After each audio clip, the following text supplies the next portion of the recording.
Hey, what's up, everybody? I'm DJ Sixsmith. Welcome to Sit Down. Parker Queen here with us. Are You Afraid of the Dark on Nickelodeon? What's up, man? Nice to meet you. Nice to meet you too, man.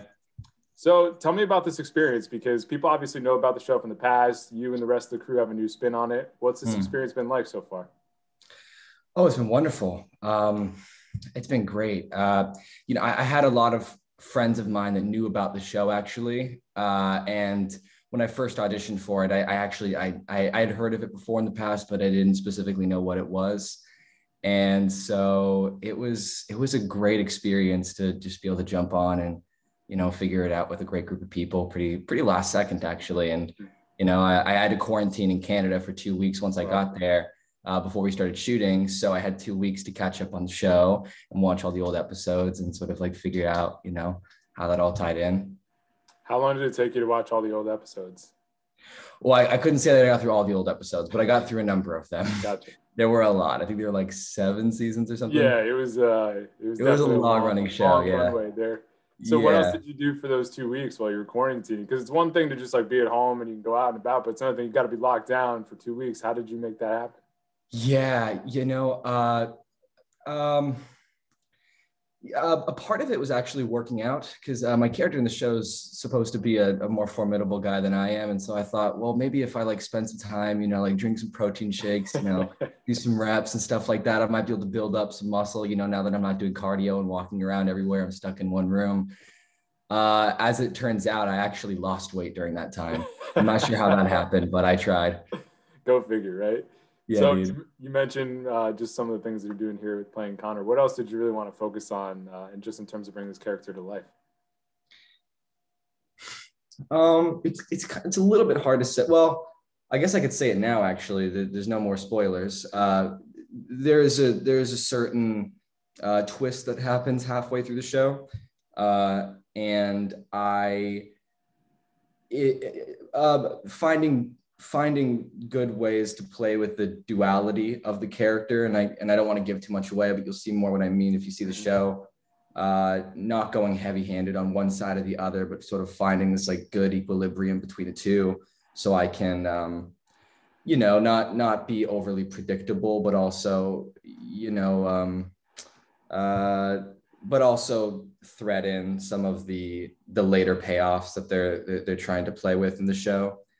And I mean, the character is very much similar to myself, and so it wasn't like I was trying on a whole new set of skin, but it was fun to be able to like, I mean, this is my first big role, so it was fun to really be able to take this 2 weeks to mentally prepare for it, and kind of get into like the preparing almost mostly for the endurance of doing something for months on end and having that like much longer extended time to explore and play, both within the character, within the show, with my castmates and on set.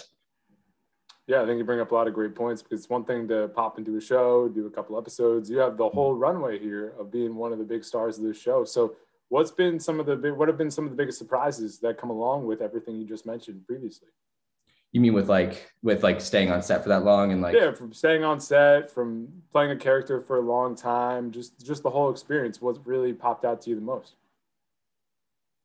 that's a great question. Um, I would say, I, I think it's mostly just, um,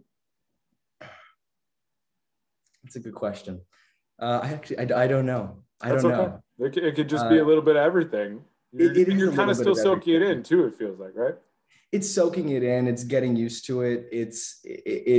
I think when we get stretched to our limit, there's a certain very interesting creative resourcefulness that comes out of us, and we get to produce something that is much closer to who we are. Sort of like at the end of the day, you feel more truthful than you do in the morning. Mhm.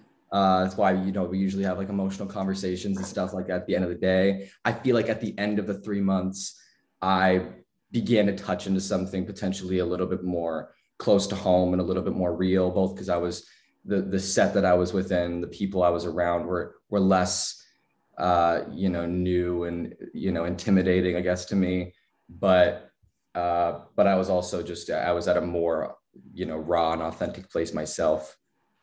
So I think that was kind of interesting, just allowing myself to play within that for that extended period of time.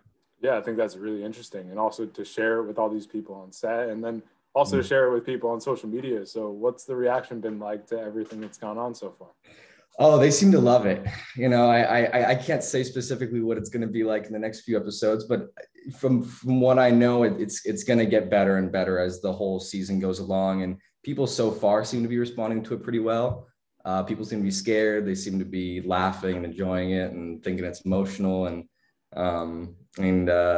Yeah, like I've sort of heard the same thing from everybody, which is that people really, really do enjoy it as like parents. And like, it's like Nickelodeon's their niche, which is like we appeal to children, but we also can encompass the whole family. If you have, like a Friday night off or, something like that, the parents can watch it in their periphery and like, oh, this is actually kind of interesting, and suddenly join in. And, my whole family are, very interested on, their own accord, just like, wow, it's a very fascinating story you have going here.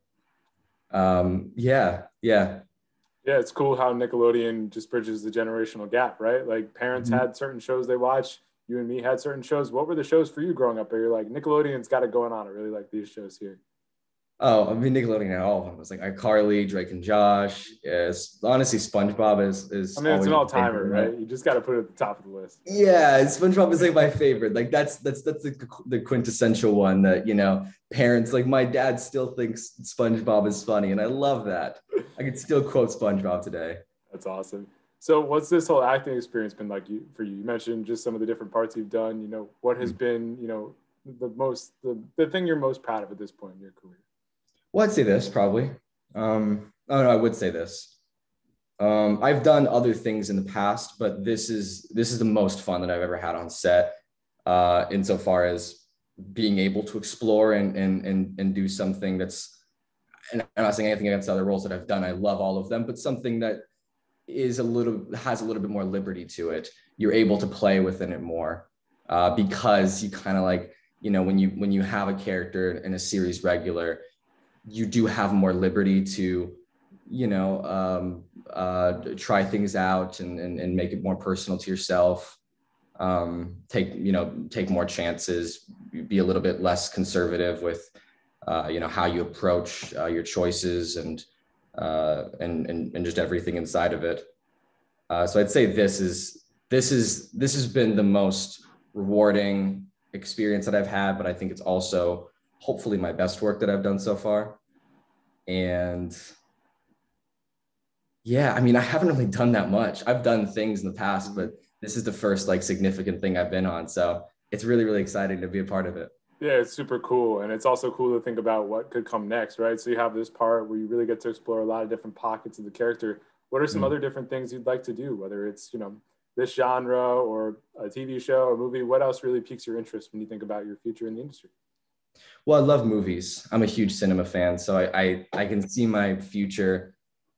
I'm a huge movie fan, but I'm really curious about long form storytelling, especially in developing the character and developing the story and really just plunging into it and going through all those dimensions and all those layers that you can, have, if it be a mini series or multiple seasons. So I'd say for myself as an actor, I'm most curious at television because I think television today is just absolutely incredible, and they're producing some of the best content I've ever seen. Yeah, it's really amazing. You watching anything good these days? Anything you like at the top? Yeah, I'm catching up. I'm like I said, I'm a big movie fan, but I haven't had as much time to do TV. So I just finished Chernobyl. Nice. That was great. Yeah, it was. I love Breaking Bad. I just did Better Call Saul recently. Nice. Like when I say I'm catching up, I just did like True Detective and all those things. So I'm really catching there's so much now. I feel like we're just going to be perpetually catching up at this point, right? Yeah, you know what I mean. Like I watch like Queen's Gambit and I love that and all like the newer TV shows. But I mean, I go back to like, Sopranos days. I'm like going way back. I'm like, all right, I got to like catch up like 20 years of television history. Yeah, I'm right there with you. My wife and I are doing The Sopranos now. I just did The Wire previously because there's just so much. Wire too. There you go, man. So much. It's crazy. It's crazy. And then also from a movie perspective, right? You can go back decades And then you can go back like 5, 10, 15 years and there's still a ton of stuff to learn from, especially for you being in the business. Like the movie stuff is really interesting too. Just try and pick up little pieces here from people, right? Absolutely. Yeah. I mean, I had my goal last year was to watch 300 movies. I did so, and wow. I would like go and like, there's so many different layers, you know, you get like in foreign cinema and like foreign like cinema from the 60s and the 50s and the 40s and the 30s to like, you know, to new age cinema, to like all these different categories and genres. And it's so fascinating. And there's such an eclectic variety just kind of waiting for you. No question about it. Yeah. I just love it. It's a good time to be watching. It's a good time to be in the business. Parker, really nice to meet you, man. Congrats on everything. Nice meeting you, brother. And best luck with everything going forward, all right? I appreciate that, man. It was really good talking to you.